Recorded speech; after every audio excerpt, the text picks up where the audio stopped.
Երանի խաղաղություն անողներին, քանի որ նրանք Աստծո որդիներ պիտի կոչվեն։ Այս կյանքը լի է վեճերով, կռիվներով, անհաշտություններով։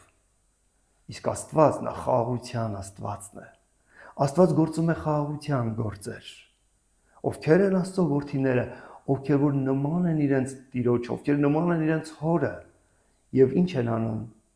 գործում են խաղաղություն։ Տիրոջ խոսքն ասում է, որքան հնարավոր է մարդկանց այդ խաղաղություն պահիր։ Այո, որքան կարելի է,